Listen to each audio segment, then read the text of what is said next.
Hey guys, today I'm going to read a couple pages from my new novel, Existence. I'm super excited about it, and I hope you guys enjoy it. Chapter 9, New York Nuke. No one has come forward to claim the mysterious threats, although several terrorist organizations are being blamed. All we know about the alleged threats is there is a pending nuclear attack on the United States. I'm Marielle Swift, and I clutched the touchpad. I recognized the fear in her familiar eyes through the news video. Stay safe, she finished. The clip ended, and I shut the device off and looked to Jabari, who sat across from me in my jet. Everything will be okay, Amara. You and your siblings won't let anything happen, he piped. I willed you to say that, I replied.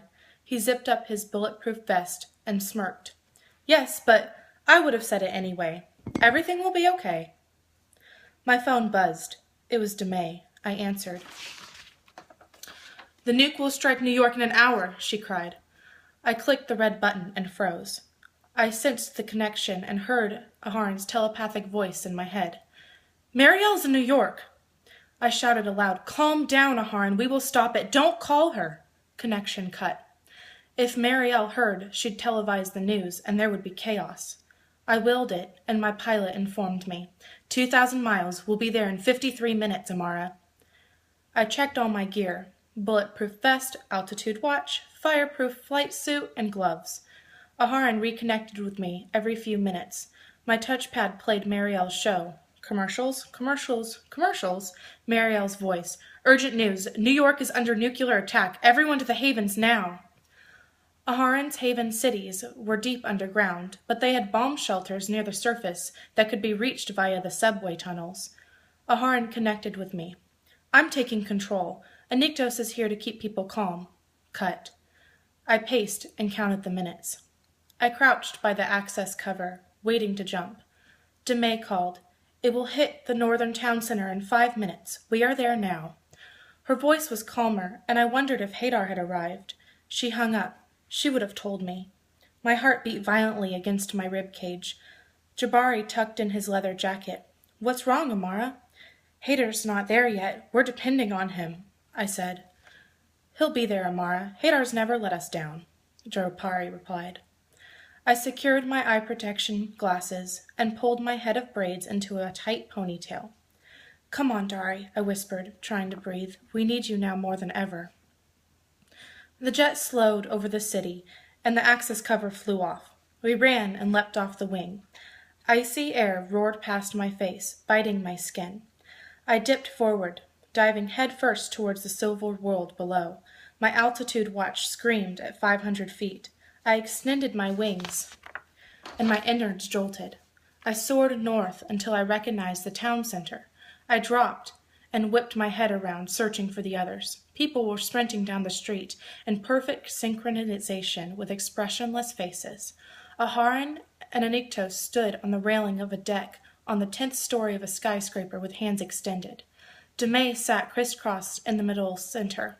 She detected me and shouted over the noise of thousands of footsteps. In 3 minutes, it will hit right here.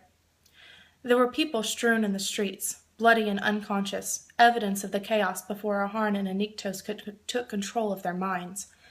I stared at my wounded little boy. Blood poured from his cracked skull. People sprinted around him.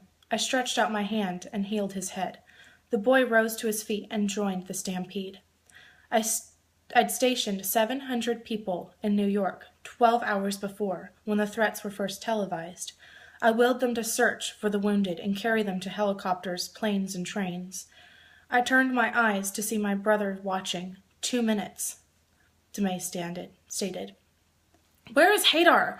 I cried. Aharon leapt from the building and landed beside me. DeMay, we have to get out of here. Screams sounded from all around. Time was out. Hadar was the only hope for the several million people remaining in the city. DeMay leapt to her feet. Aharon met my gaze. I know, I whispered. Hadar will need me, I said. Aharon turned to DeMay and demanded, You and Annie get out of here. Aniktos swooped down, and they flew off. You too, Aharon, I shouted over the blaring sound of humans' fear. He shook his head and demanded, I'm staying with you, Amara. I shoved him and hissed. He stumbled back and blinked. Leave now! Now, Aharon, Hadar will be here. The sky roared, and a jet soared overhead. But the roar didn't derive from the jet, but from the missile. Two silver streaks moved across the sky, the nuke from the east and Hadar from straight above. The wind of Hadar's wings threw us black. The roar of the missile punched our ears. A bright light flashed. I shrieked and covered my face, but nothing happened. I opened my eyes. Hadar's red energy whirled around the bright white spear of nuclear energy, desperate to explode outward, to murder millions in its path. Hadar was bent forward, arms outright, the air in front of his hands quaking. The ground trembled as he drew energy from the earth beneath us. Aharon leapt to his feet, and his eyes shone bright gold. People sprinted away in all directions. The sphere jolted, expanding several feet. Hadar screamed, and beads of blood dripped from his brow. Hadar leapt into the air and soared upward with the nuke trailing behind. I held my breath as he flew higher and higher until he disappeared entirely. Thank you.